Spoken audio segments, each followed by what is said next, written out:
We're back. We're back. We're back, baby. We're so back. We're so back. I don't know the last date we released a podcast. I have no idea the last date we filmed a podcast. I don't know. It feels foreign being in here right now. And the goal was to do 2 a month, and then honestly life just got way too busy, and then I think the past couple weeks we were in no place to film, and I think it wouldn't have even felt right for either of us either.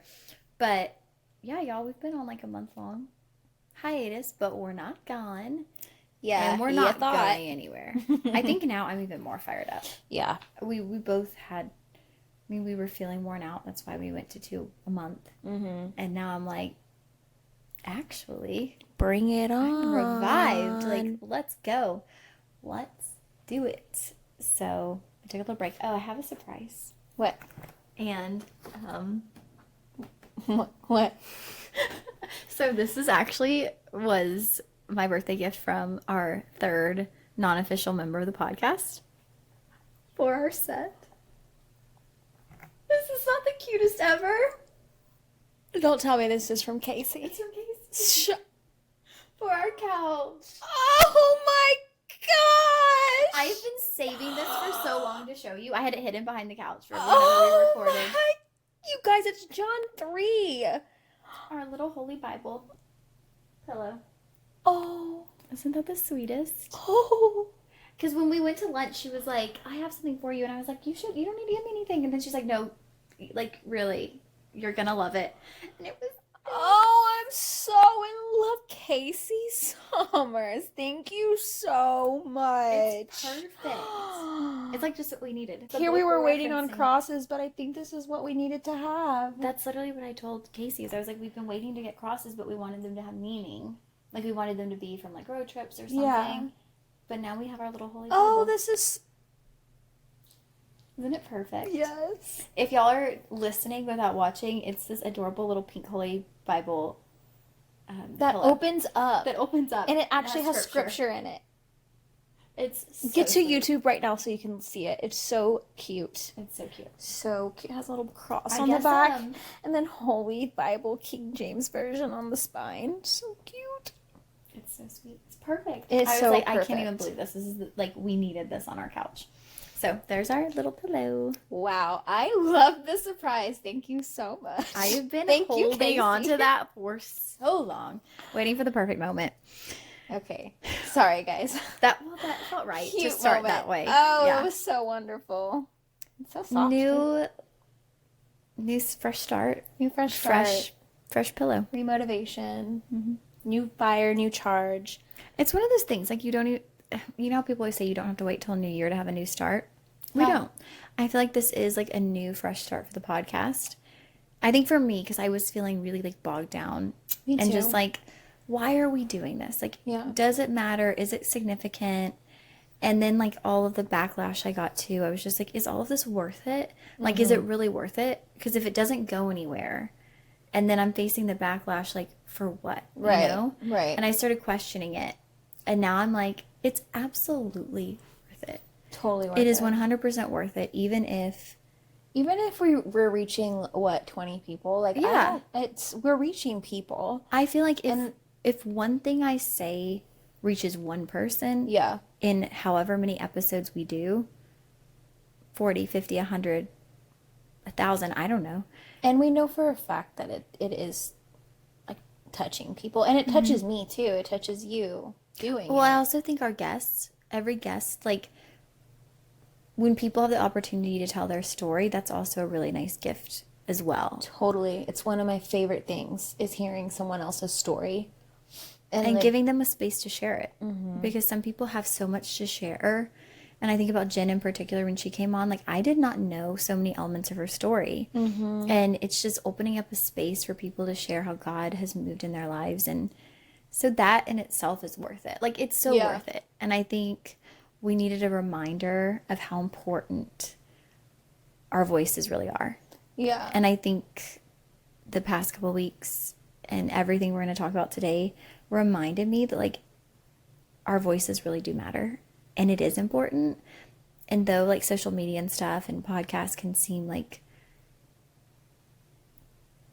why insignificant, whatever, like I'm not gonna, it's also like, but that is a big way to reach people. Yeah, absolutely.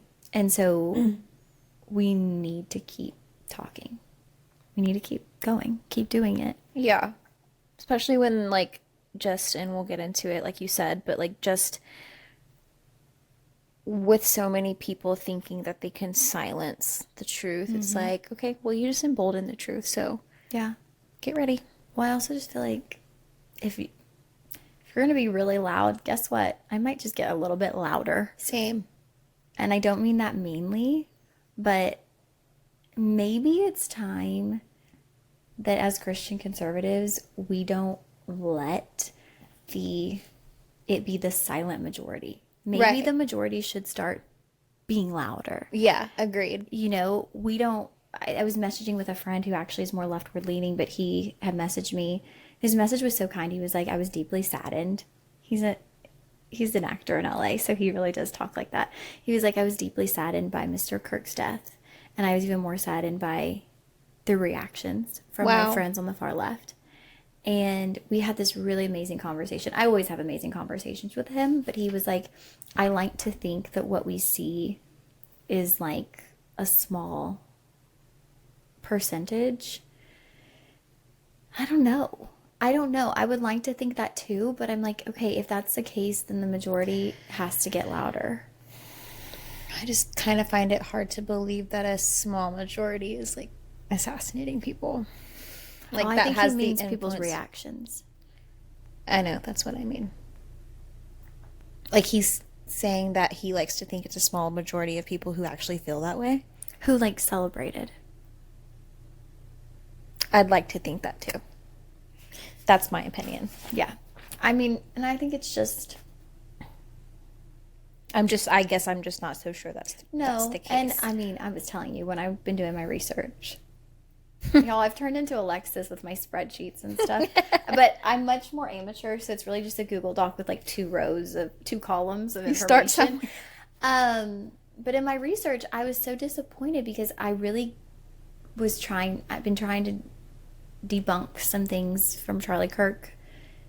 In every article, it was just like, it was really difficult to find articles that actually had the truth of things he said. Every article I would come across, it'd be like 10 articles. One would actually have the full statement of Charlie Kirk. One would actually be representative of who Charlie Kirk really was. All the others were just perpetuating the lies from like the sound bites, and that's hard to see. Yeah. But I would say that definitely factored into our hiatus because we were both in a really bad place. I think there was just a lot to process. Like, aside from grieving, which it's a process in and of itself, I think it was just also, for me at least, and I'm sure for you, like, kind of taking a step back to really think about, like, what matters. And, okay, now what does this mean? What's next? What do we do? But also, like, realigning your heart with Christ and, like, how to respond in the best way. Because it's so easy for us, like, as humans, especially for me, to want to, like, retaliate and to want to, like, turn to hate and to want to, like, point fingers at the other side, which I have done. You cracked me up because you were way more like Candace Owens than you think.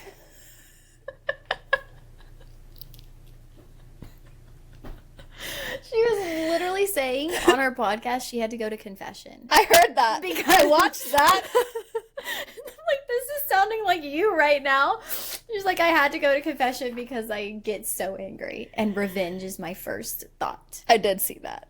And it's true, though. But she has a very valid point that, like, everything in me wants to just, like, completely obliterate people on the left. If I'm being completely honest, like, it takes everything in me not to want to do that. Like on but your you posts can't. and stuff. And in On my conversations. posts, correct. Yeah. And cut people out in a hateful way. Like, I want to do that so badly. But I think that's something we'll talk about too. Is like, yeah, Yeah. We'll definitely talk about that.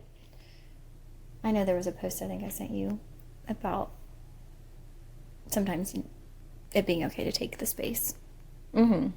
And I think, yeah, right. But we'll get into that. But so that was part of our hiatus, is the past couple of weeks have been tough, and would not have been in the frame of mind. Like, I think we weren't even thinking, we were actually thinking of the podcast because I think I was seeing parallels, but we were both processing a lot. And then I was traveling for work. And before that, I had been in Italy. Mm-hmm. And that's we wanted to go into our God winks. We're going to do things a little bit different this time. But we had left y'all with kind of our recap. And then we did Ancient Influencer. But we had meant to go into a God wink episode because there had been that whole season of spiritual warfare that we really went through. And it was like the darkest time, probably one of the darkest in my life. But I came out of it with just seeing God redeem it all. And I feel like I would call you and be like, oh my gosh, or voice memo you and be like, oh my gosh, I can't believe the way God is redeeming this right now. And it took me back, and I shared this story with Alexis, but to this story Joel Osteen has shared about his daughter and them being at like the little local ice cream shop, and one of the older boys like knocking her ice cream out of her hand. And Joel said, being the good dad that I am, being the good father I am, I went inside and I came back out and I handed Alexandria a triple scoop of ice cream so that she could show those boys, guess what? You knocked my ice cream out of my hand. Guess what my dad went and got me? He got me a triple scoop. Mm-hmm. And so Joel was saying that's what God, like our Father, wants to do for us. Like when God sees someone taking something away from us or knocking us down, He's going to give us 3 times what they took. That's right. He's going to rise us up higher than we were before. And I feel like for the first time I saw that in real time in my life. And I'm so glad that I had my eyes open to see it. Yeah. Because I went through that period, and then it was like, once all of that was worked out, smoothed out, which I still think is like amazing that God was able to work on our hearts in such a way that we can not only coexist and just be kind to each other, but actually have a friendship. Yeah. But then I saw God literally giving me back like more than I had. He really elevated you. Like I went from, a couple of overnight shifts to 2 months of basically 4 shifts a week in prime time. Like, yeah. What? Like, what? Wait, how is this happening? Then it was like, okay, and we want to send you to Italy for work. And I'm like, okay, I've worked here 2 years, never been sent on a trip, never even been in the running for a trip with my company. And they go all over the world. So I'm like, what? After all of this, y'all are going to send me to Italy? Like, just the incredible way that God literally was like, yeah, they tried to take your career. They tried to cancel you. They tried to ruin you. Guess what? I'm giving you more. Like, I'm restoring it, and then I'm giving you more. And it's also like that idea of like, God's going to prop you up in front of your enemies. It's like everyone who was against me got to see me go to Italy. Mm-hmm. Everyone who was against me got to see me work those primetime shifts. That's right. Like, you wanted to see me fall? Look at me now. Yep. And I just kept my head held high the entire time. And God brought me through it. And there were so many little things in it too. And I told Alexis I tried to keep it short. But just throughout that whole time, and I can't remember, I don't think I shared any of this on the other one, but there would be little things that would remind me, like God saying, like, it's going to be okay. It's going to be okay. Like we have this, the Customer Appreciation Day kind of weekend where customers can come in from across the country and we do workshops, and it's kind of like a little festival. And I was so nervous to go because this was all taking place.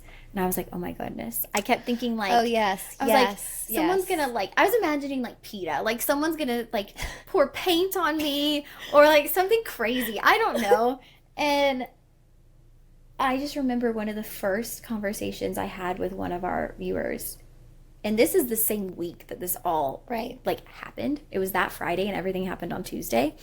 The first conversation I had with one of our viewers is she came up and she grabbed my hand and she was like, I just love how you share about God and church on air. She was like, keep doing that. Yeah. And I ended up finding her later and just saying I was going through stuff, and she prayed for me. Like, she took my hands, she prayed for me in front of everyone, and she prayed over me from my feet to my head. Like, I mean, it was amazing. And then I had another co-worker who works in our production, and she literally just came up, gave me a hug, and said, I love your podcast. Like, there were just these little things where it's like, thank you, God, for giving me that assurance. And people who I wasn't even close with just kind of like checking in on me. Yeah. And then I think it all loops in, right? Because we're going to talk about it later. But then also seeing who didn't, you know what I mean? Like, who distanced themselves or who. And sometimes those are things to take note of, you know? It absolutely is. And so it's just, God brought me through it with all those little God winks. I kept getting little God winks that kept me going, because I think I could have very easily crashed out and been like, I just can't handle it. I can't handle the stress, the pressure. But God kept sending me those little nudges to keep me going. And I think between that and then being able to like confide in you and talk to you, I got through it. And then I got through it and like prospered. Like, I'm like, who am I? What is this? Like, it's just amazing. It's amazing how God works. And he literally will, someone knocks your ice cream out, he's literally going to give you a triple scoop. And everything that you just said is so applicable to like what we're going to talk about today too. Like, it so is. It's like, so is. In every aspect. That's how like everything is connected. Yeah. And that's why God will never cease to amaze me. The way he works is just so redeeming. He's so faithful. And it's like you can't,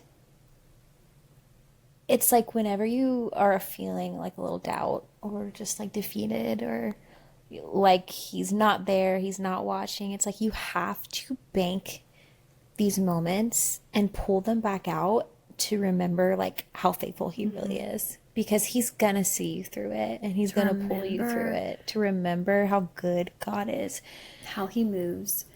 And I just think sometimes people aren't open, their eyes aren't open to see it. And I'm like, if I had been in a different place, maybe I wouldn't have seen it. But I was so open that I was seeing all of the things God was doing, like so vividly, like only God. It can only be God.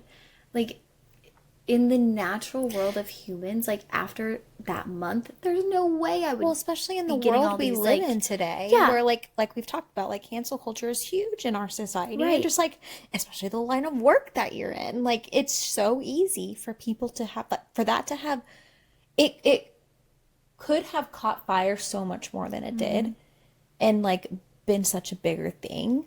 But honestly, like looking back, and I know I'm not in no way demeaning like anything that you went through at all. I'm just saying, like, looking back, like it kind of happened and it lasted for a few weeks and then it resolved itself. It did. And I know that was God. And how often does that happen? Yeah. How often do we see people who like are under fire for what they believe in and they come out on top? In the public eye? How often does that happen? And not much. No, it was a very unique situation, and I also just think it all worked out for the better, which is like crazy to even think about. But also strengthening, and then too, it's like just very much so this idea, and I thought about it, it's really circulated my mind after everything that's happened, but like, why were we under attack? Why was there so much spiritual warfare with our little measly podcast? And I don't mean measly to like put us down, but like, you know, it's our little baby podcast. Like, why? Like, why was there a spiritual attack? Why are we even on the enemy's radar? Right. And it goes to something our pastor was saying of just like, you know, why was the enemy celebrating when Charlie Kirk was killed? Because heaven knew his name. Like, why was the enemy, or hell who knew his name, I mean. Yeah. Why were we under attack for this podcast that's not like a nationally known thing? Like, we're doing something. Well, now we're on their radar. Yeah. And good. That's what I gotta say. Mm-hmm. Good. Hell knows our names too. Good. I'm glad. The devil thought he had me, but Jesus said I am his. Mm-hmm. You know, like, I know where my strength comes from. When you've been in a new kind of place of just feeling a call on your heart, feeling little God nudges, and definitely feeling a shift. You kept kind of describing it as a shift. Yeah, I've just felt like, really since like my baptism, I've just felt like I've always kind of like an on edge, kind of like a on the cusp of something feeling. And like I've talked about it with you, kind of like, I don't know what this means. Like, is it for the podcast? Is it for me? Is it for you? Like, what is this feeling? It's just about like something's about to happen or something's about to be unleashed. And I just could not put my finger on it. And over the past month, it has been like a domino effect. Literally a domino effect. And I'm not gonna lie, I have been waiting for God to work in my life. The way I've been seeing him work in your life, the way I know that he can work. I'm just like, okay, do it for me too. You know what I mean? And so I will say that it all kind of started to fall into place after Charlie Kirk was assassinated. And I've been struggling to find my purpose, struggling to understand like where I'm supposed to go, what I'm supposed to do. I was struggling with finding a place in our church. I've actually been going to a new church, and that's no shade on our, the church that we've been going to. I love that place, and it has a special place in my heart. But in this season, I just feel like I've been called to go and serve at a different church. And so it's just been like a downloading season, it feels like, where I'm getting like these understandings one by one. And so in finding a new church, I have, Charlie Kirk's death solidified something for me in the sense of like, okay, there's no more sitting on the fence waiting to serve. Like, no more like, I'm going to wait till next year. Like, you have to do this now. Like, if anything, it was like a call. Like, it was a loud call of God saying, now's your time to move. And it gave me chills because back in December of last year, we chose words for this new year at Whitestone, or at church, and my word was move. And it's just like, here we are 10 months later. And you're moving. And I'm moving. And so I've, signed up for prayer team at this new church, which is not ever something I thought I would ever do. Like, praying over people was not on my list, or not something that I would ever think I'd be comfortable doing, let alone have like the courage to do it. But here I am, taking a step out in faith, gonna do it. And I think, honestly, think about it, like, you've almost been geared up for this. Yeah. Like, you've been utilizing your voice in the podcast, speaking out loud, speaking God's word. We've prayed over every podcast. We've prayed with our guests. Yeah. Like, it's almost like you were preparing, and now you're ready to like fully use your voice. Yeah, and there were little confirmations on the way to let me know that this is what I'm supposed to be doing. Just a lot of, I've heard a lot of like ways that, when people ask like, well, how do I know what my purpose is? How do I know if I have a gift? And you're supposed to like listen and ask those who surround you, and say, man, like, can you pray for me? Or can you like, me, what do I show? What do you think that I could possibly be doing. Like, I've just heard that, like, surrounding yourself with other believers and other mature believers and asking them to help you, like, find your purpose. And I've just had those little confirmations along the way, like, of people mentioning prayer and how they've seen me pray. And so it's just kind of like, okay, I guess I'll take the step. And so I did. But I've also had other downloads too, where it's like the desire to step out in the creative space and, potentially launch something that we could loop the podcast in, or just other people's podcasts and other creative outlets, just things that I never thought that I could ever do.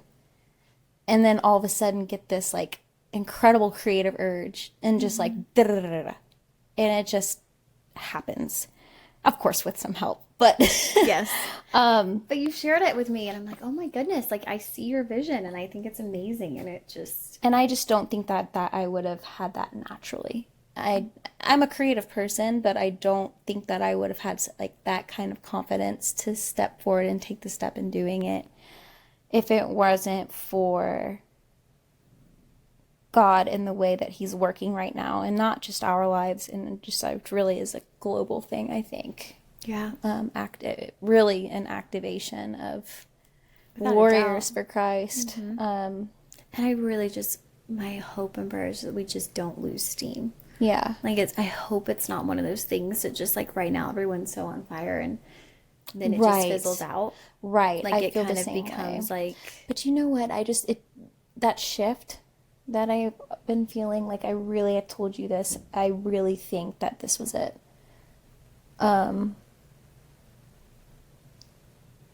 You don't let a person like Charlie Kirk doesn't die for it to fizzle back and go back to how it was. It just doesn't. yeah. Yeah. He had such an impact, not even just here in the United States, but across the world. And that was evident. We've seen it. I mean, we've seen just since his passing, I mean, country after country marching Yeah. for Charlie Kirk. Yeah. Like revival all across the Revival. world. That And you like, can't deny that kind of yeah, impact. not even like just for Charlie. I mean, for Christ, for freedom of speech, for just general rights, Well, I think, God-given rights. honestly, I think most of it has been like for God. Like it's been revival, Yeah. but it's just been like it was sparked by his Charlie. death. And that's what a martyr, that's what happens when a martyr is that. It's like that's what happens. That's the fruit that you see. Well, and I wonder if I sent it to you or if I just read it, but it was like for there to be an awakening, people have to be woken up. Mm-hmm. And there has to be like something that snaps people out of it. Mm-hmm. And so like this was that like hello. waking up moment, and then Yeah. like this is only the beginning Yeah. of this awakening. And I really do feel like we're getting closer to the end of it. And if that is true, then we know what's coming. And we also know that there is going to be, in the end, there's going to be an outpouring of the Spirit. And I think that's what we're seeing right now. I really do think that's what we're seeing. I have never seen such a desire of people to go to church for the first time in a long time, or for the first time ever. I've never Yeah. seen that. And you saw that all across the country. Because I don't think that happened after 9/11. You saw more of like a community bonding, but I just not don't think that you saw On an a reaching uptick. for Jesus. Yeah. Yeah, an uptick in like church attendance. I mean, maybe like immediately after, but like I just, so many eyes were opened, hearts were touched, and a lot of righteous anger towards it all too, you know? Obviously, it was kind of a no-brainer for us to Yeah. do an episode on this. The assassination of Charlie Kirk. Yeah. Has really hit us both hard. I was in Italy when I found out, and it was like really rough. I mean, and there was a time change. I didn't have phone service, so like, Oh gosh, I was just waiting to hear back from you. I was literally in a gelato shop, Yeah. and I was with my coworker, and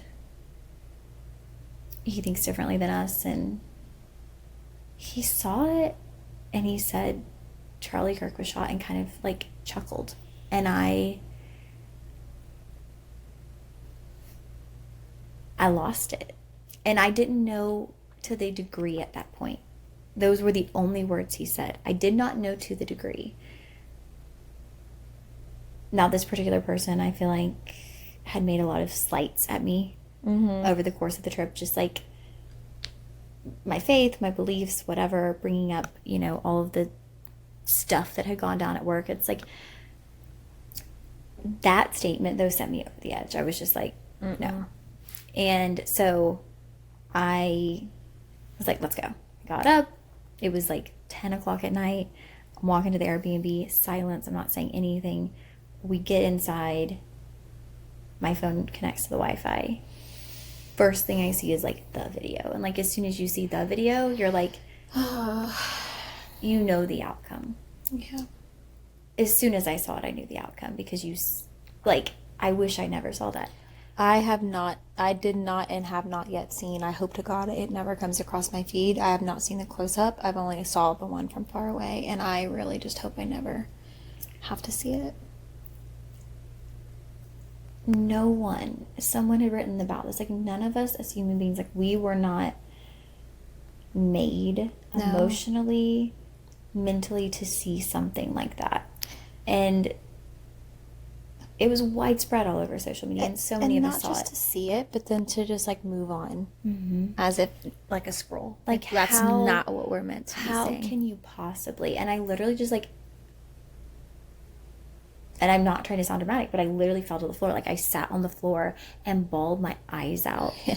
And I called you, and I'm not even thinking about the time difference. So I called you, or like FaceTime audio to you, and you were like, I'm at work, but I'm gonna call you as soon as I'm off. And so I like could not stop. I was at work, and like I had people coming up to me, can you do this, can you do that, and I could hardly breathe. I was like, and like, how do you say like, I can't function right now, like I can't even think straight. How do you expect me to like redline a document right now? Like, I can hardly breathe. And you're sitting here, like, how does the world just not stop for everyone in that moment? And like, it took me everything in me not to ask to go home. Like, I just see, and I don't even know how you got through the day, because I had a pit in my stomach the entire time. Could not, like, I couldn't. And you were working. I talked to my mom. She was really upset. And then I talked to my ex-boyfriend, who hasn't been on social media in probably a year. Like, he doesn't do social media anymore, and he didn't even know. And I was like, I was bawling, and I'm like, I'm having a really hard time about Charlie Kirk. And he was like, what about Charlie Kirk? Oh my gosh. And so I'm like, telling him this, and he was like, wait, what? He was like, how did you hear this? And I was like, it's everywhere, like, it's on social media. And he's like, so caught off guard. He's upset. And I'm trying to like just comprehend why I'm so upset, and like why I'm bawling my eyes out. Right. And he was able to give me really great perspective of like something that I shared with you, of like, you know, whether we think our podcast is huge, we are a part of this community of like Christian conservatives. Like, we are a part of this community. And so like, it very much so, and beyond just the podcast, like identifying, you know, identifying as a conservative and a Christian as well. Yeah. But just like this actually puts us kind of in that same space. I think so. It does. It absolutely does. And so I think it just felt so, I still can't really describe it. Well, it puts you into a space where you're like, at least for me, and I remember saying this to two of my coworkers after, because, you know, two coworkers of mine who are like-minded, thank goodness, just happened to walk by my desk, and we kind of just sat there for a few minutes, just kind of like talking it out. I mean, this was right after, so just so many emotions running through your head, and I remember saying, like, I do this as a project, like as a side hobby. Like, this is what I do. Like, Yeah. is this what I have to look forward to?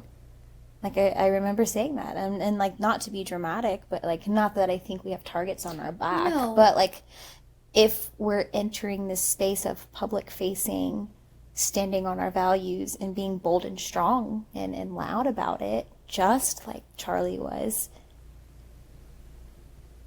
who's to say? You know, and it kind of puts things into perspective for you. So I think that maybe that's what Yeah. you mean. It's like, Yeah, and when he we're said in that, space. it really clicked because I was like, okay, yeah, you're right. Like, that does make sense. Like, you know, kind of another level, just identifying with that person. Right. But something I haven't even shared with you yet that has just been like rolling in my mind is, as soon as I saw it, you were the first person I needed to talk to. I was like, I have to talk to Alexis. I have to talk to Lex. Like, and I just go back in my mind and I'm like, you know, it's been less than a year that we've been friends. Coming up on a year, but less than a year. And we literally, our first communication was me posting Candace Owens and you commenting to it. And I'm just kind of like, okay, God, like, there was no other friend in my life that I felt like could understand this more than you. Yeah. Like, Agreed. you were the person I wanted to talk to. And I'm like, Yeah.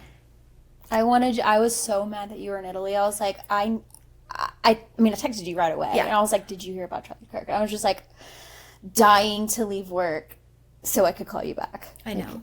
And we've always kind of been like, Charlie Kirk is like your Candace Owens. Like, you know, and those two came up together. They did. And it's like, maybe God just knew we needed each other in this capacity.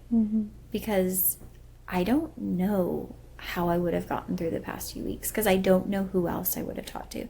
Like, my mom No one else was very deeply affected as well. And so, Yeah. like, I've talked to my mom a lot, but I don't have another friend Yeah. that I've been reaching out to the way we have. Yeah. Like, we've talked about this a lot. Yeah. Like, we've sent each other depth. things, and I've been able to be 100% open and not feel like silly or like I have to kind of like Hold back in any Yeah. capacity. Same. Like- Yeah, same.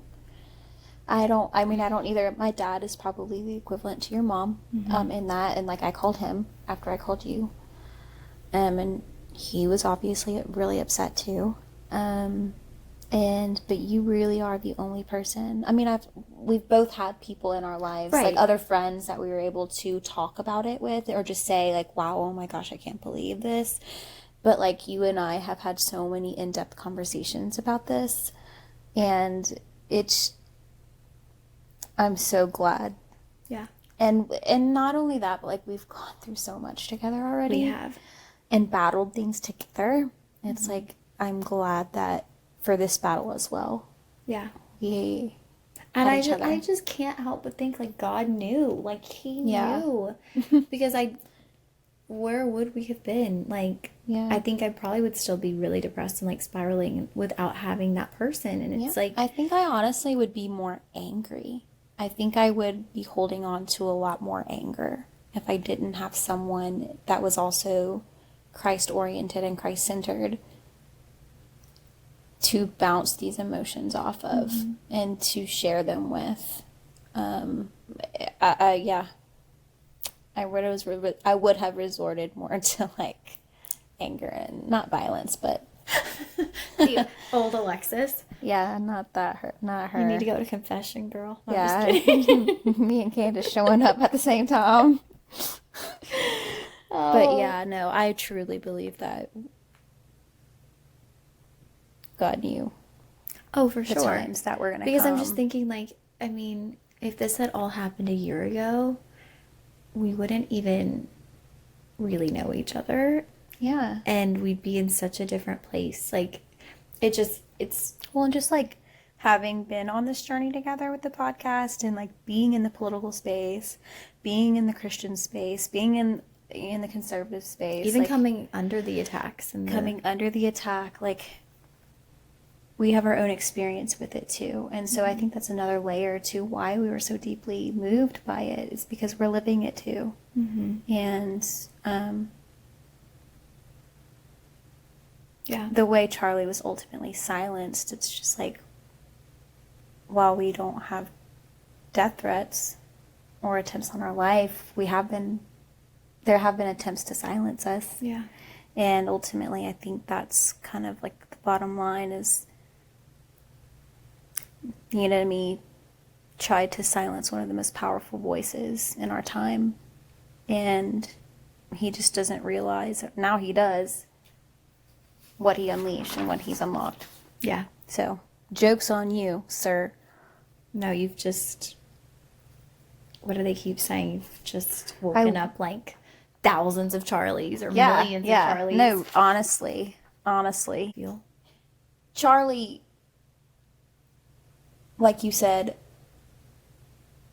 he was like kind of like my Candace, you know, like I've watched him from the very beginning, from like 2012 is when he started Turning Point.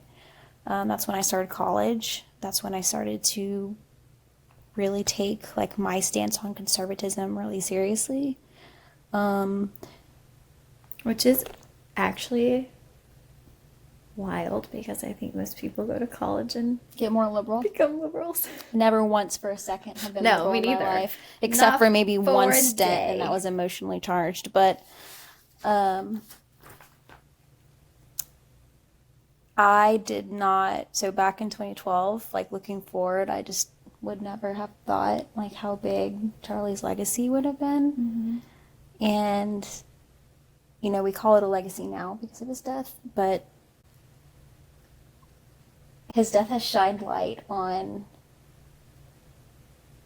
how big and powerful and impactful his mission really was. I know a lot of people have watched him and have found gratification in like owning liberals, and while like that can have a surface level and flesh satisfaction, that wasn't his mission. And if you have ever taken the time to watch Charlie and how he interacts with people who disagree with him, he is so respectful and kind, but he's also firm. He's sharp. He's so He's sharp. well spoken. He's quick. He's Witty. knowledgeable. And he has a sense of humor, and he's not afraid to dish it back. And it wasn't ever done in a hateful way. I think he was just matching energy. So Charlie's mission was ultimately, and he said this himself, was to spread the love of Jesus. He has said that he ultimately wanted to be known for his faith, and that I watched that interview. Yeah, he did. He said if someone asked him, if you were to die, What would you want to be known for? And he wanted to be known for his faith. yeah, and he pushed people to think about what they stood for And why? and why. He did it in a respectful way, but he didn't condone lifestyles that he didn't agree with. And he just was such a perfect example of how it can be done. That we don't have to resort to being ugly and to making fun or having some sort of hand over you. Like, he did it in such a respectful manner that I just think there's so many lessons to be learned from him. And I think that's something that is, so see, you can see that, and I can as well, that he was doing it in a respectful manner, that he was open to dialogue. Mm-hmm. That's something that we really don't get. I mean, there's no equivalent, really, in my opinion, on the left that is, like, open to dialogue. Like, if a conservative were to go on The View, they're going to shut you down and, like, they won't trash let you talk.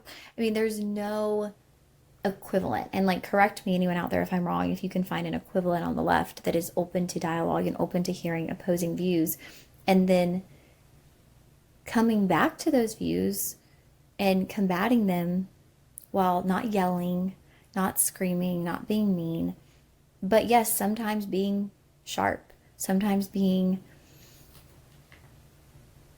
blunt. And I think sometimes people see that bluntness or sharpness as, like, an arrogance.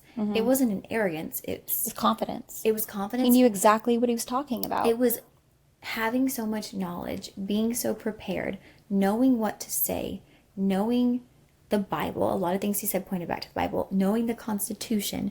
When you know all of these things and you're so firmly rooted, you have a sense of confidence because it's like, I know. Like, you can't be shaken. And he stood on the truth.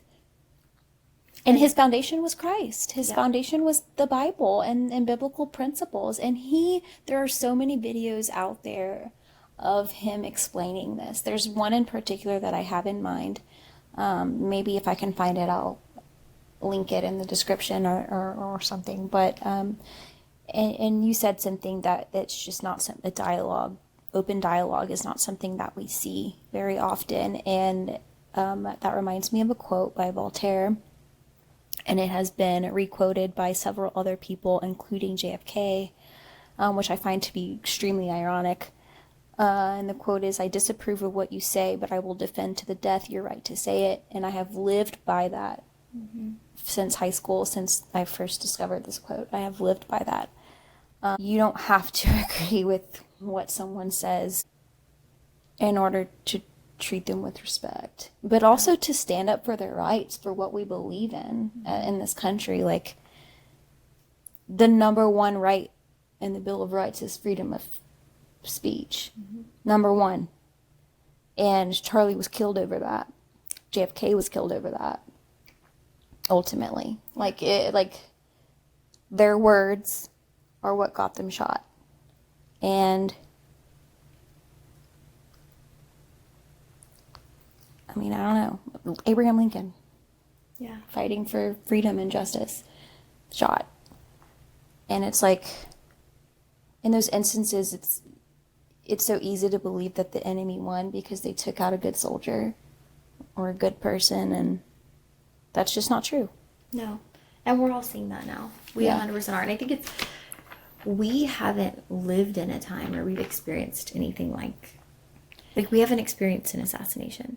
Not an assassination. I was going to say, like, we have lived through 9/11, and that's one thing, but an assassination like this on a public figure, like, no. I mean, there were attempts on Trump during his run, and thank God that wasn't an actual assassination and it didn't hit the mark. But man, what a foreshadowing. Yeah. Thinking about it, a foreshadowing to a figure that we align with. I don't know. And I think it comes to truly carrying on Charlie's legacy and creating spaces for dialogue, being open to dialogue. And I loved what you had put in our notes here is,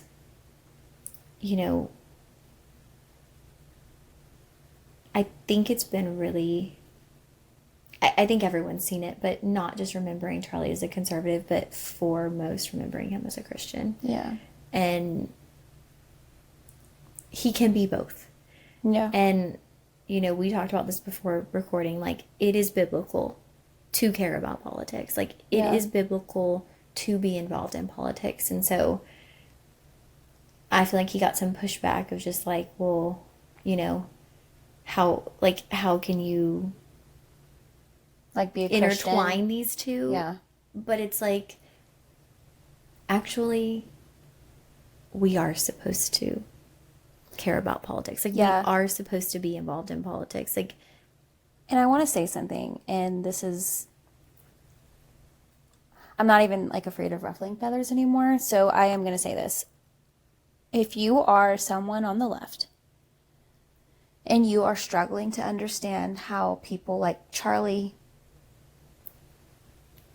can call themselves Christians, and you're struggling to understand why so many Christians are affected by this and are grieving, this is the time where I really implore you to look inward. Because,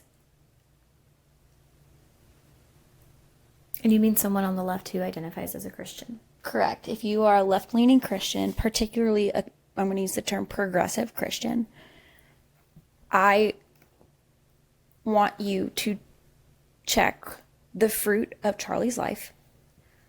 And then I'd like you to check inward, because what you're reading online from people on your side is lies.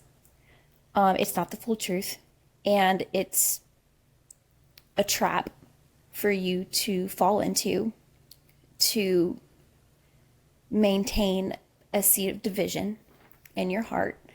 And I've had people on the left ask me, I'm struggling to understand how you think Charlie is Christ-like. I've had people ask me that as well. I really encourage you to do a deep dive on his life. I encourage you to do a deep dive on his videos. I encourage you to truly try, and the key word here is try, to understand what he stood for and what people who followed him and aligned with him stood for. Go beyond the sound bites. Please go beyond the sound bites. Go beyond it and just do an honest deep dive. Everything that you're seeing on social media, by the news, by these other media outlets, it's intentionally dishonest. And I think that if this is not a wake-up call for you, then your eyes are not opened. Point blank, period. And I want you to reflect on the values that you hold yourself. A lot of people struggle to understand how conservatives are more aligned with Christ than people on the left. And to me, it's point blank obvious. So check your fruit, check your heart. I've been doing the same over the past year, and I can assure you it's the most freeing thing you can do, especially if you're rooted and your foundation is rooted in God. Like, it is the most freeing thing that you can do, because it alleviates so much anxiety, alleviates so much pressure. So I'm not attacking you. I'm just really imploring you to dig deeper. And make sure that your heart is aligned and your values are aligned with God's word and not the current cultural fad. Because some of the things that you believe in have only been popular for the past 50 years. Yeah. And I don't mean this to be divisive. I don't mean this as a us versus you or you versus us. I just think that you really need to consider whether the values you hold are biblical. And I'm also, in the same token, going to acknowledge that there are things done on the right and things done by conservatives that are not biblical. There are things that President Trump stands for and his administration does that I do not agree with, that are not biblical, that are not Christ-like. So if I am able to do that, if I'm able to sit here today as a lifelong conservative and say that I acknowledge that there are things that our side does that is not biblical and not right, then you need to do the same thing. If you consider yourself to be a Christian, you need to have grace in your heart. The things that you see that Charlie said that might sound crazy and that might sound hateful, come to me. I have a spreadsheet. Lauren has a spreadsheet for you to go to. She'd be more than happy to explain it to you. But also, let's just say there's maybe one thing that Charlie said that's ugly or hateful. Where's your grace? That's true. Where's your grace? That's so true. Because are you going to let one thing that someone said affect the way that you view his life? And we have to realize too, he's a human. He's a human being. He won't be perfect, as none of us will be. No, and I doubt you are too. I'm not perfect. Yeah. So, all that to say is everyone's hearts should be seeking the Lord's and not the political upper hand. So, I know that might have been a little harsh, but I felt like I've been wanting to say that for a really long time. Yeah.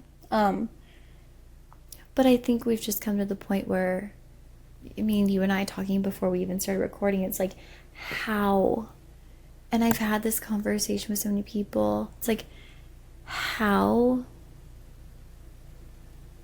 can you be a Christian and align with the left? And you know what one of my friends says is like, you know, he's like, well, you know, you're just thinking of like far left, but you know, the far left doesn't represent all of the left and all of the Democrats. And I'm just like, but we have to recognize, like, what did the last election, like, what was the entire campaign built on? Abortion. The entire campaign was built around that. So how can you at all identify with that party when that's what the entire campaign was built around? Like, I feel like that's a fundamental Christian values to value life. When that's the number one thing. Like, that's that was the complete campaign. Like, it wasn't even, they had nothing else. Correct. They had nothing else. And to that, you know, my friend who really is more middle was like, well, you know, but that crumbled. And, like, there isn't even a front runner for the next race. And that, like, Kamala wasn't even a front runner. And I'm like, okay, but still, at what point do you say, you know what, I no longer align with this party? Like, my worldview as a Christian no longer allows me to align with this party. Like, it's, right. And I hate to say, like, admit defeat, but, like, it's okay to just no longer align with a group and be like, okay, I need to see what works. Correct. Like, this isn't where I'm meant to be. Like, these beliefs don't reflect what I say I believe that's written in the Bible. Right. And what God says should trump anything else. So if you're aligning with people who are for things that God hates, then literally hates, you're basically aligning yourself against God. So it doesn't make sense. And I know that this is going to be something that might frustrate people, but I can't fathom how you can call yourself a Christian and align with the left. It's very confusing to me. And I'm happy to talk about it. I'm happy to talk about it too. And I could be even more understanding if the left was still the party that it was 25 years ago. It'd be a lot easier to have this discussion of Christians being both on the left and the right. Mm-hmm. It would have been a lot easier because they didn't champion and campaign on abortion. In fact, I think a lot of Democrats 25 years ago were still against abortion. There was no push for identity crises. Oh, can we just talk about the video I sent you about Easter? Easter 2024 versus Easter 2025? Yeah. I mean, I think there you go. Every Christian who sees that should be completely clear. Yeah. What party respects our religion and what party is more aligned with our views. Yeah. When you see a side-by-side, and it's a video I sent to Alexis, when you see a side-by-side of Easter 2024 not even being celebrated at the White House, it being trans something day. Oh, they had naked people. Yeah, like it was straight up naked people. It was a circus. It was okay. Yeah, it was an honest circus. I was trying to find the words. Be honest. Ridiculous. And then this year, you literally see on the White House Instagram page the Charlie Kirk memorial reel. But I mean, we went from having Easter with pride flags and an actual circus of transgender, and it was Trans Visibility Day is what they celebrated on Easter last year. And that should tell you everything. Holy is our God. Yeah. Is what they were playing on the White White House House page. Instagram page. Okay, we have never had an administration outwardly celebrate and proclaim God in such a way. We had the vice president speaking. I mean, there's like, how can we ignore this? Yeah, how can you ignore that one man's death sparks a revival and outpouring of the Holy Spirit across the globe? Yeah. How do you ignore that fruit? And this person is aligned with conservative values. Like, it's like, I just feel like it should allow you to see things differently. Right. Because you cannot deny that it had a huge ripple effect, right? Like, there's no denying if anyone wants to deny that, like, what? I don't know what world you're living in. But if you deny that it has a huge ripple effect, and I even had someone messaging me from Brazil saying, like, the conservatives in Brazil are like mourning Charlie, like, we're with you. Yeah. I mean, it's literally been a worldwide ripple effect. And I just feel like if you're ignoring that and you can't admit that he was a man of God, that he was on mission for God, that his values and aligned with the word of God, then I think Alexis is right. That's when you have to do a heart check, because are you just being stubborn? Are you just digging your heels in? Are you unable to admit defeat? But because here's the thing. And not even defeat. I shouldn't say unable to admit defeat. Right. It's just and I think what you're trying to say is, I'll try at least to explain it from my perspective. As a lifeline conservative and as someone who has used her political beliefs as an idol and as a way to identify myself in my past, coming to Christ and realizing the areas in which I am wrong and the viewpoints that I have and the reasons and intents behind it, if I can go through a heart check like that and allow God to come into my heart to show me where I'm wrong, you can too. It hurts. You will grieve. I have grieved previous viewpoints that I've held that are not necessarily aligned with God. I have had to take time. Lauren's seen me go through this. I've had to take time to take a step back and say, am I right? Am I really right? Or am I wrong? And I've had to sit with it, and I've had to grieve with it, and I've had to think it over. And ultimately, I've had to lay it down and give it to Christ.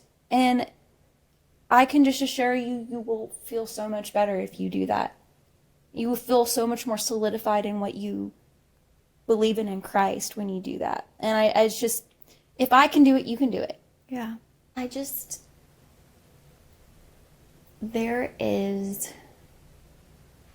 I've been discussing this, and I strongly feel there is a moral imbalance between the left and the right. And, as I've had this discussion, it's like, well, you're only seeing one side. I'm like, no, I don't really think that's it. Like, I truly do think there is a moral imbalance. Right.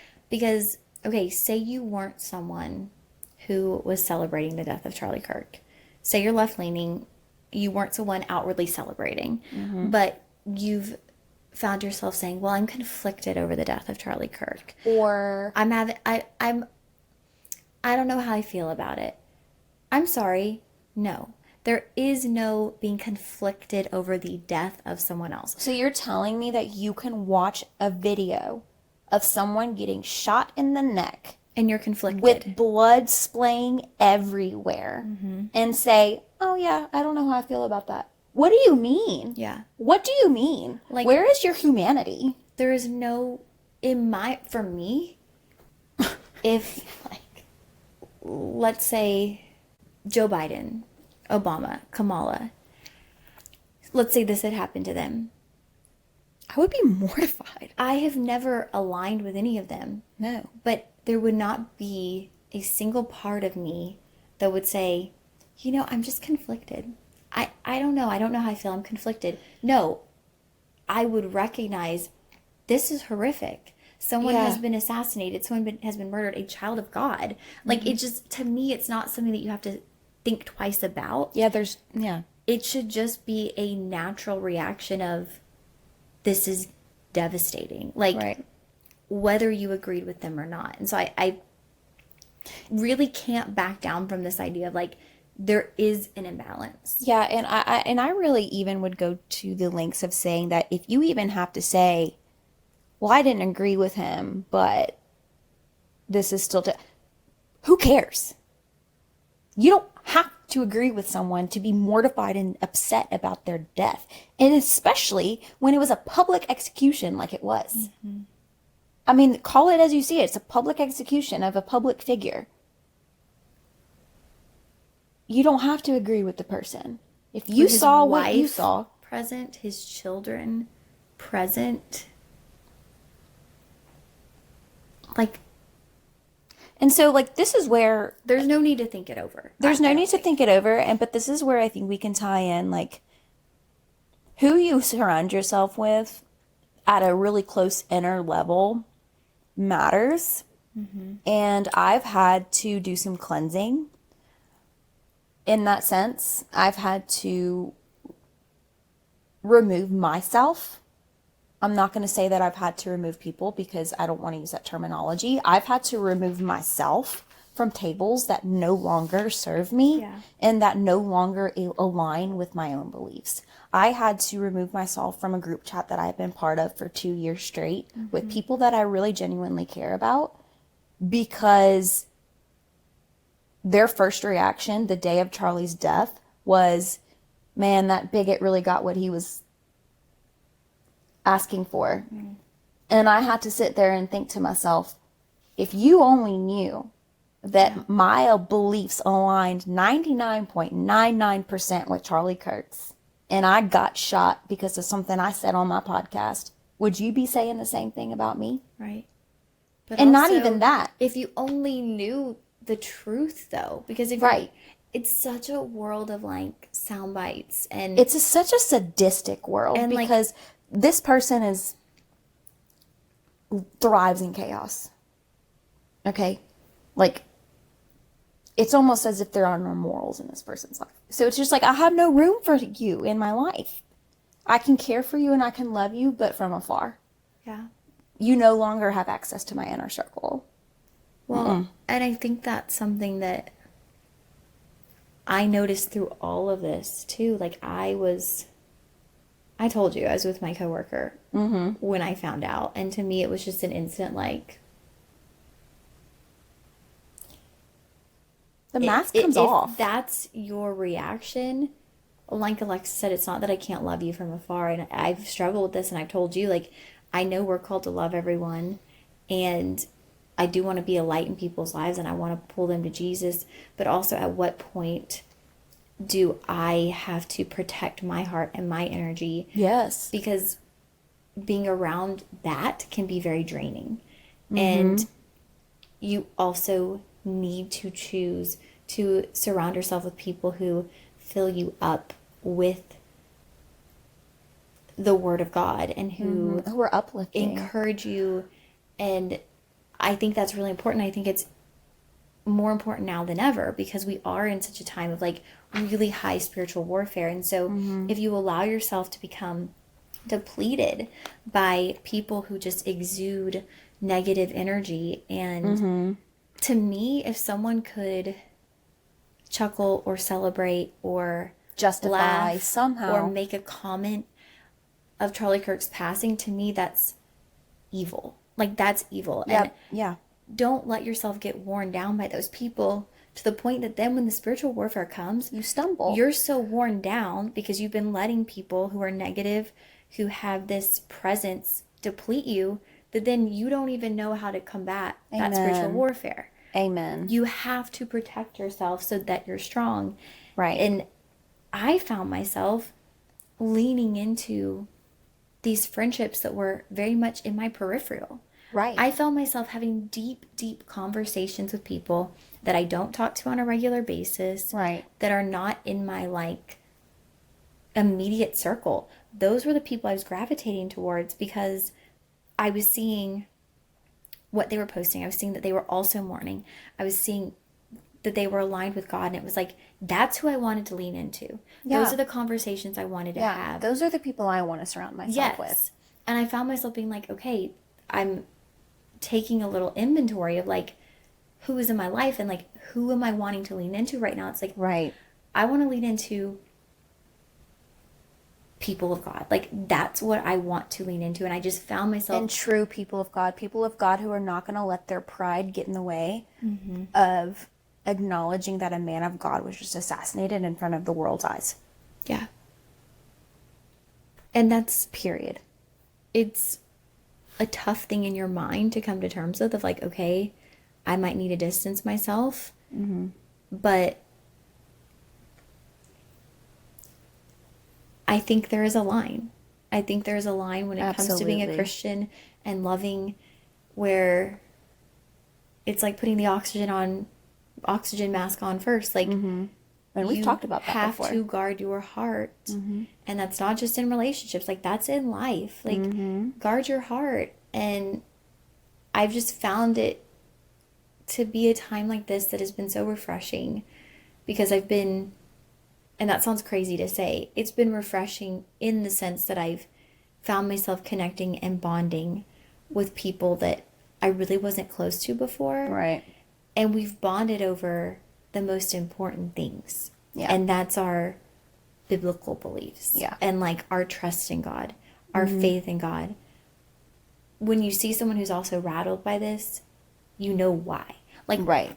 Why were we so affected by this? Right. Because we identified with Charlie as a conservative, but more so as a Christian. Right. As a brother in Christ. That's why it affected us so deeply.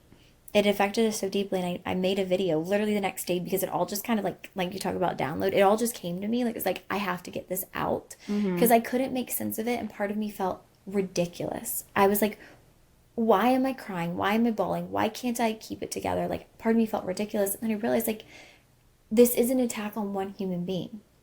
This was an attack on the Christian faith. Yeah. This was an attack on everything that you and I stand for. Yeah. Like, Charlie Kirk, yes, was a Christian first and foremost, but he was also a conservative. And so everything that I align with, Charlie Kirk stood for. Literally everything.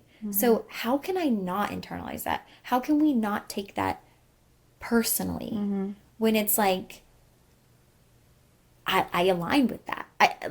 Yeah, and not only that, but like also like he was our age.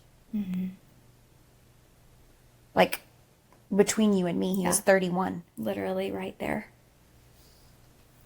So it's like on like all of these things mixed together, and people wonder why people have been affected so deeply and for so long. Right. I mean, it's been what, 2-3 weeks now? I think it's the people who have been affected, it's because their eyes are open. Yeah. And it's because we are awake and we're ready. Like, we're ready. We've prepared ourselves to see not just God moving, but we also are open to seeing the evil in this world. Right. And that is something,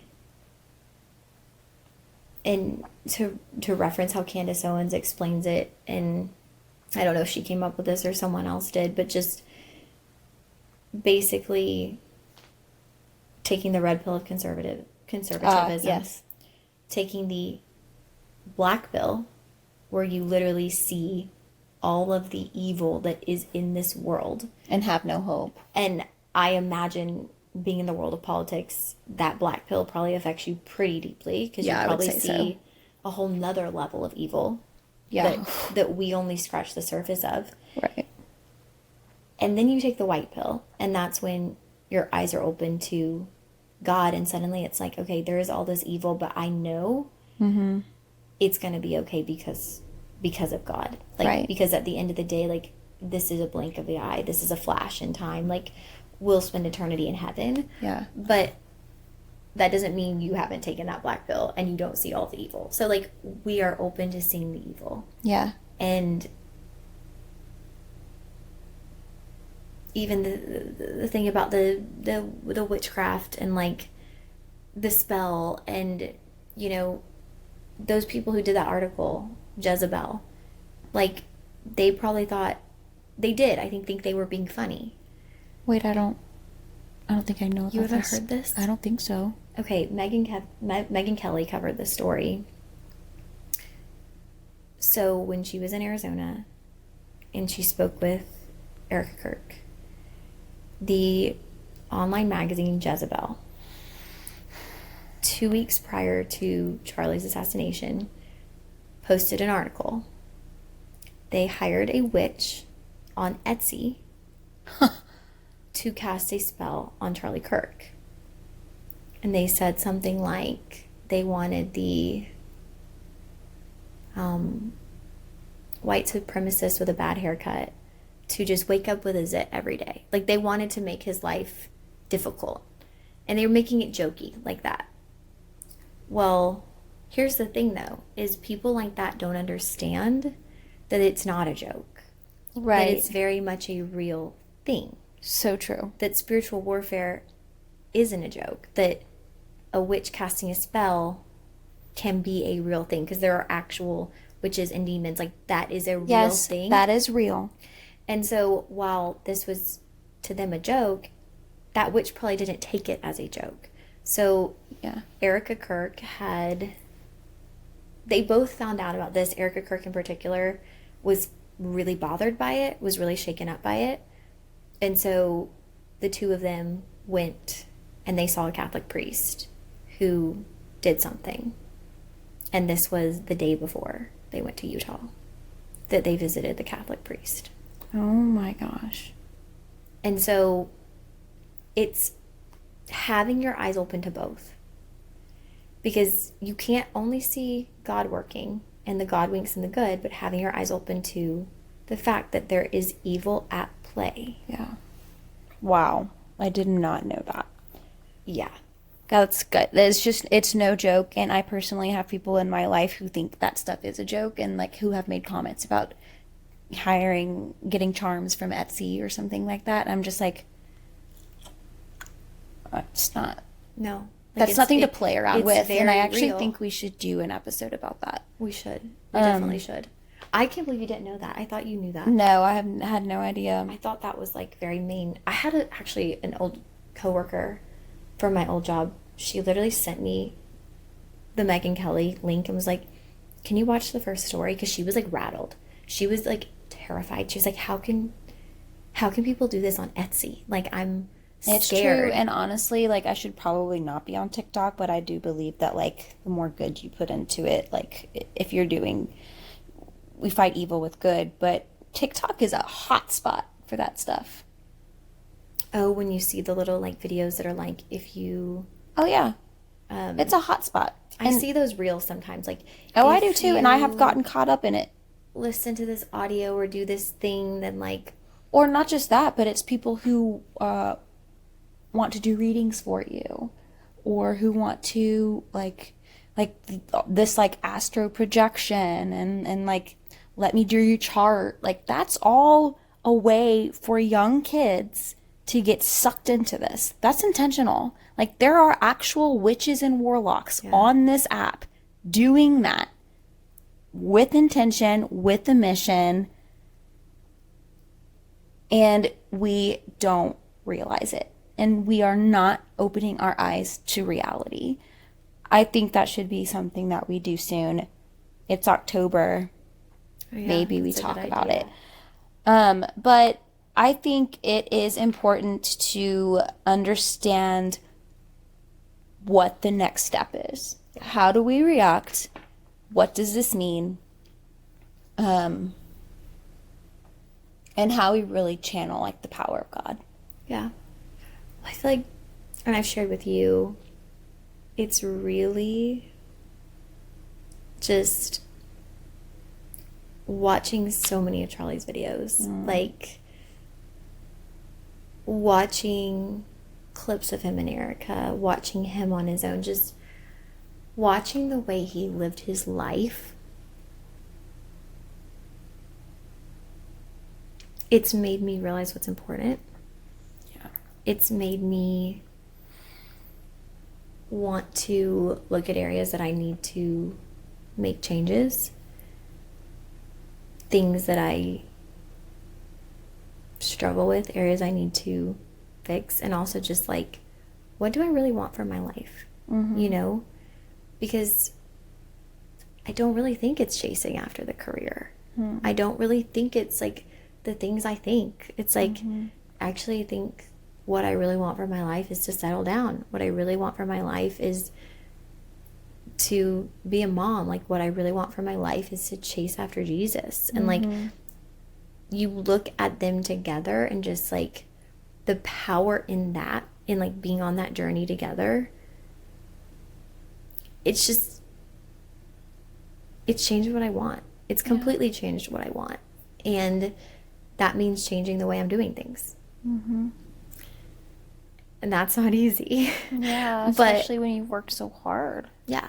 And it's like, it's not like I'm going to give up my career tomorrow, but it's just, it just alters your perspective. Yeah, it's like, that's not really the ultimate.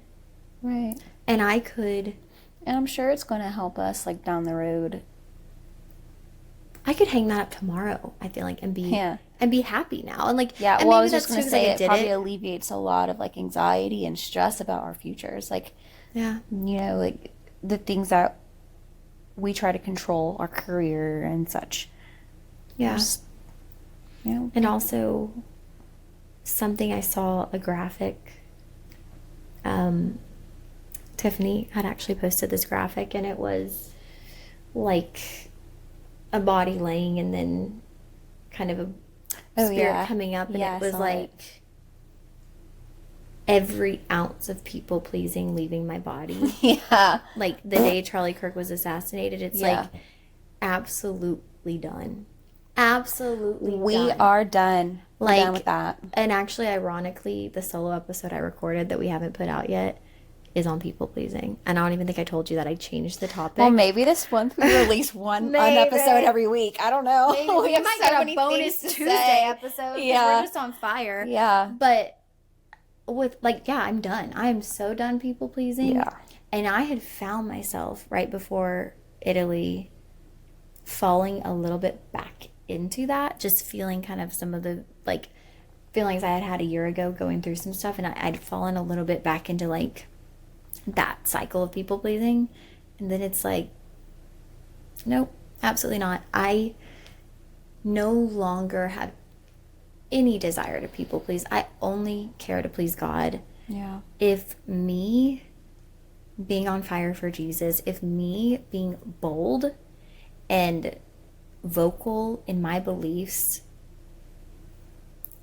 if that bothers you, yeah, bye. Then I'm sorry. We weren't meant to hang out. Like, it's just, it's not. I don't know. And I don't want to be hateful, but that's not hateful. We're just in a time where it's like there's no time to waste. Yeah. There really is no time, because like every minute's precious, and like use it wisely. Agreed. Take this as your charge to go and do what's been on your heart. If you're someone like me who has felt something on your heart for a long time, the time is now. The time to act is now. It's literally... And I've heard so many people say that. The time is now. The hour is at hand. Mm-hmm. Pick it up. Pick your cross up and go. Yeah. Like, it's time. It's time. Yeah. No, it's time to be on fire for Jesus. So storm the gates of hell. Like, truly. Like, no, truly. We have to take back all that the devil has tried to steal from us. Yeah. And something I love that Pastor Lorna had mentioned is, like, stop playing the defense and stop playing the offense. It's start playing the offense. It's time to start. Like, Jesus literally already won. Right. So stop tucking your tail between your legs, cowering back, acting like you have to defend what's true. It's the truth. Jesus already won. The battle's already been fought, and the victory's already been seen. So, like, stop cowering back. Right. We fight from victory, not for victory. And I wanted to, do you have anything else? I just kind of wanted to get into like what that looks like. How do we fight? And Pastor T just put out a song, Fight Like Heaven. I think it's amazing. I think it's such a perfect blueprint for what we need to be doing. The first thing that we do is pray. We pray. Prayer is active. Prayer works. Prayer is medicine. It is how we petition God. So when we encounter these issues, the number one thing we should do is get on our knees and pray. We should be bringing it to God, asking Him to intervene, and then trust that He is going to carry out the justice. We are not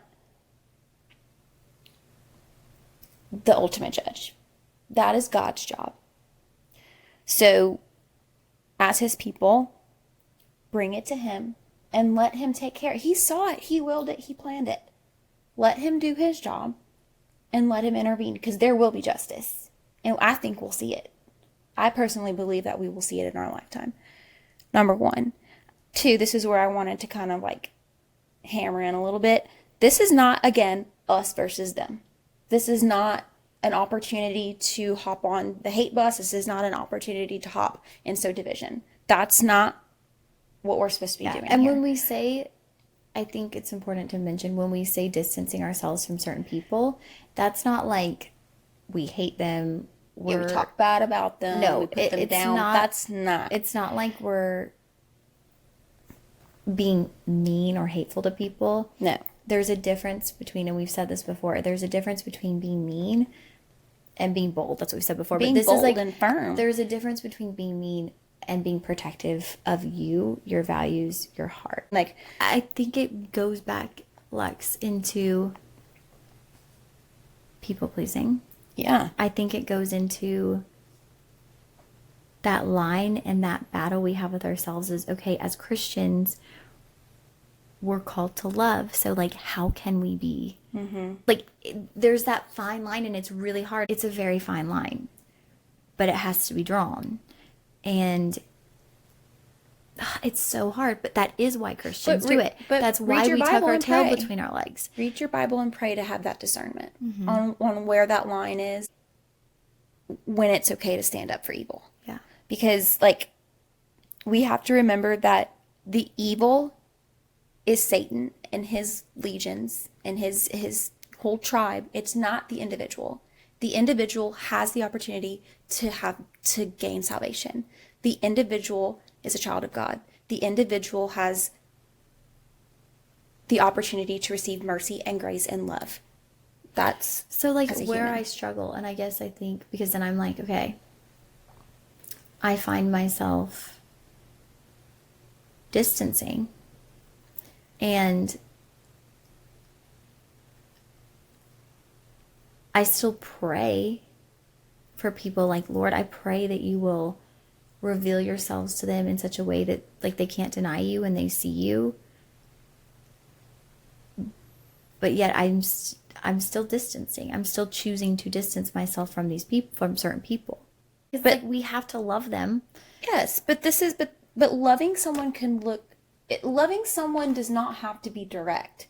Loving someone doesn't have to be, I'm sitting 2 feet away from you and I'm spending time with you. That's not what love means. Yeah. So I wrote this down, and this was the best way that because I feel the same way you do. I have been struggling to understand, how do we separate hating evil but still loving the individual? The best way, this is my words, and I don't know if it'd be helpful for you or not, but we can accomplish this by standing up against evil policies, evil culture, and evil doing. We can hate those things and we can fight those things while still giving the individual the opportunity and the chance to know God. again, we have free will, and whether that individual decides to lean into the Lord, that's up to them, and it's up to the Lord to work in their hearts. God knows ultimately what they're going to choose. And so the best thing we can do is just be an example, even if that's from a distance, even if that's from my social media page, even if that's from an occasional text. You know what I mean? Like, I'm distancing myself from certain people, but that doesn't mean that I don't have to not respond whenever they text me. And it doesn't mean that you don't love them. And that doesn't mean that I don't love them. I just think it's the key is being able to differentiate between evil and the person. And that's I'm saying all of this, but it's still very much an internal struggle. Yeah. Like, I'm still very much working on this part of it, and it's not easy, but I'm going to do my very best to live this out, because I think that's where we're going to make the impact. Don't fight like humanity, fight like heaven. Well, I think that's the difference, is the devil doesn't realize, though, like, the battle he just started is actually like the revival and the awakening, right? Like, yeah. It's like, okay, you thought you're going to see retaliation. Actually, you're seeing people singing worship music in the streets, mass baptisms on college campuses. Like, that's actually how Christians are responding. Right. They're responding by coming back. Like, people who were even strayed from their faith are like, I'm going back to church. Yeah. That's how people are responding, versus responding the way maybe Satan thought. I mean, like, right. Well, he can't outsmart God. Like, he can't. And so, yeah, we go back to Romans 8:8. Like, God works everything together for good, according to his will. And what we don't understand, we will in time, and God's going to use it. And I believe wholeheartedly that Charlie Kirk felt that way. I know he did. And so, yeah, this is a complete tragedy, but I know one, Charlie Kirk is in heaven, and he probably finds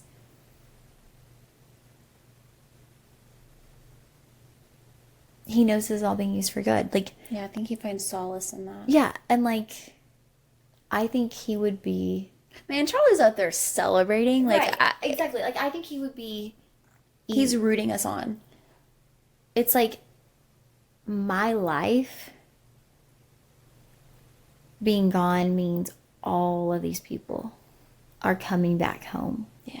All of these people are finding their way back home. Like, I think to him, that would all be worth it. God's got his arm over Charlie's shoulder as they're looking down, and God's like, this is what it was for. Right. And that's like that's like ultimate faith, and you see it in Erica Kirk. And I know Charlie Kirk had that as well, just in seeing him speak. Yeah. Like, he was unwavering in his faith. Yeah, I mean, we know how Charlie is right now, and I've got a smile on my face for that reason. You know, like, it's left me, I've finally come to the other side of it, of like feeling really depressed and confused, to just knowing that this is all being used. And if you don't have any, if you want to say anything else, but I have a really, I think, beautiful, like, God wink to wrap us up. The only thing I want to say is, let's not waste this opportunity, like you mentioned earlier. Yeah. Let's not waste this opportunity, and let's not let the flame die. Is all I want to say, is keep going. Let's go. Yeah. Definitely. Like, there is no time like the present. And no. I've seen that, I mean, with so many people. I'm so in awe of, like, Tiffany. Like, me too. You know, she has been on fire. She's been posting, and it's like, I've been doing that, but she has so much more to lose. Like, yeah, and she's even said that. Yeah, I mean, like, she has a large following. She has I'm so proud of her. Full-time career as an influencer with brand deals. And I voice memo to her and said, like, I've just been in awe of you and so proud of you, because you are saying like you were being bold in your faith, and you're not cowering back because, oh, you might lose a brand deal. Yeah. And it's like, if someone like that, who a majority of their income comes from their social media presence, is like, you know what? No, I don't care anymore. I'm going to post and say what God puts on my heart, and I'm going to stand up for my faith. Then none of us have any excuse not to be bold in our faith, because very few of us really have that much to lose. Like, yeah, okay, we might make some friends mad, we might lose some people, but like, you know, just in perspective, like, losing like a lot of your livelihood and income, that's a lot. That's a whole nother level. And so like, we don't have any excuses. But well, and also to lose your life like Charlie did, we have zero excuses. Literally zero excuses. So. Like, if he, and not to mention the 50,000 Nigerians who are dying in Africa right now for being Christians. You know this story, but I think it's already showing how God's working this for good, and I know you've seen that in your life as well. But the Sunday after Charlie's passing, and I had just gotten back, I saw you that Saturday. We spent some time together because I feel like we just needed to see each other. But I was doing announcements at church, and I was really, like, I had messaged with the person I was doing announcements with and literally said, like, I kind of want to find a replacement. Like, I was just at such a emotional place. And she was like, how can I pray for you? And she prayed, and I decided to go through with them. And the first service, I went up there, my voice was shaky. I was like on the verge of tears. I'm like, I have never felt like I crushed so bad in an announcement. It's like, I was like, that was horrible. Like, they're not going to want me to do this ever again. That was bad. Like, that was bad. And walking out of service, this young girl, like young 20s, just tapped my arm, and she was like, your name was Lauren, right? And I said, yeah. And she's like, can we talk for a few minutes? Like, yeah, of course. So we walk out and we start talking, and turns out she was struggling with Charlie Kirk, and she was trying to understand how God could let this happen. And, you know, I was very much so struggling, and that's where my emotion was coming from, standing up there. And we talked, and it was truly like, okay, God, you are speaking through me, because I was saying Bible verses and like quoting scripture, and I'm like, I love it. I am not good at this. And also, I mean, just that. the question of like, why does God let good things happen or bad things happen to good people? Like, that's the hardest question. I've told you this before. Like, I don't know how to answer it. Like, I can't stand that question because I'm not good at answering it. And in that moment, it was like, suddenly I had maybe not the perfect things to say, but I had the right things to say that she needed to hear. And, you know, we got each other's Instagram, and she messaged me later, and she had said that when I was up there and the emotions that I had, she had a feeling that those had to do with Charlie, and that's what caused her to come up to me.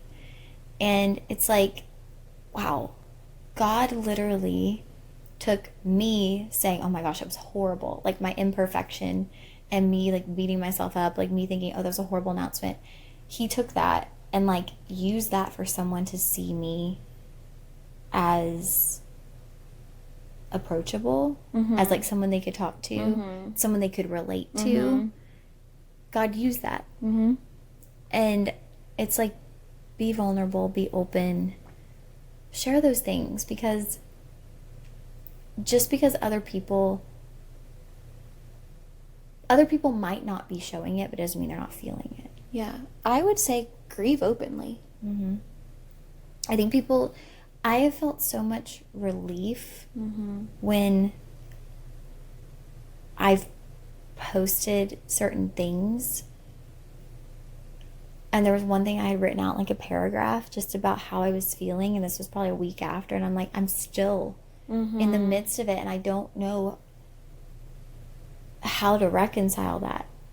And I felt so much like relief and comfort in the people who messaged me and were like, I feel the same way. The same way. Yeah. And so just, I don't know. I think there's a lot of, obviously, mourning, but I also think we're already seeing a lot of beauty Yeah. in this. And we're from already the ashes. seeing God work it for good. And like that tapestry is only going to continue to reveal itself. Like it's only going to get better and like clearer for us to see. I agree. And it also got us back on this podcast. I know. Because we were really losing steam.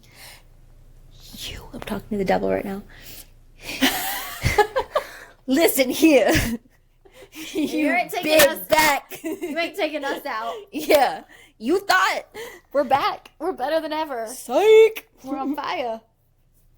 We really are. And now we're really exhausted are. because we just talked for 2 hours. And But we you said know we what? wouldn't do it. But we did it. But we did it. What a way to come back. And we will. I want the whole episode too. What do they say? Don't call it a comeback. What do they say? I thought there was something like, don't call it a comeback. Call it a pushback. It might not even be the quote. It might be something else. I don't know. But Lex has announcements. Oh, yes. On a lighter note. On a lighter note, it is fall, y'all. Football's back. School's back. The holidays are coming up. And you want to your pumpkin spice lattes are back. And you want to look good drinking your PSL. You want to look good at the pumpkin patch. You want to look good at the pumpkin patch. With your godly man. Yes. Yes. So, this is all I need. A pumpkin spice latte, a godly man, and a pumpkin patch. Anytime, God. And some fire brows. And some fire Which brows. I don't have yet. You will. But Lex does. You will. Brows and lashes. The key to beauty. To opening your face. Yeah. Go get your brows and lashes done by our wonderful friend, Sarah Vaughn. We have her linked up in our link tree. So if you go to our profile on Instagram, you can click the link and you should be able to see SV Lash. And we have a coupon code there her too, company. right? We do have a coupon code. It is 20% off any services.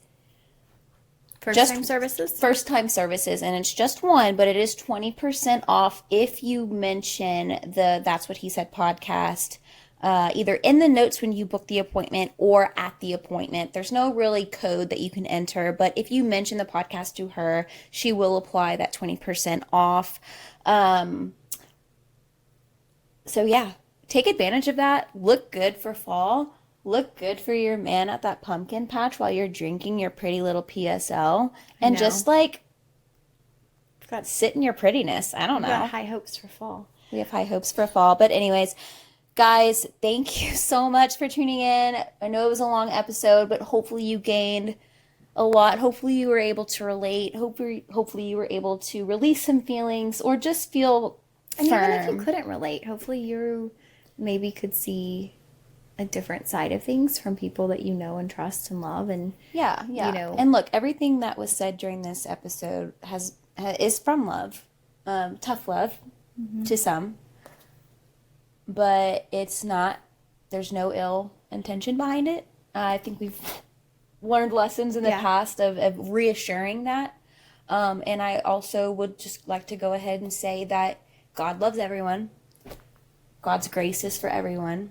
God is ready for you to turn back to Him. God is ready for you to embrace Him. And God is ready for you to lay down your cross and live your life for Him. And that will be reflective in how you live your life. And that fruit will come from that. So God loves you no matter what. Seek Him. You will find Him. And your life will be the better for it. That's right. So, all right. We will see you next, or maybe next week, maybe the week after. We'll see you next time. See you next time. Bye.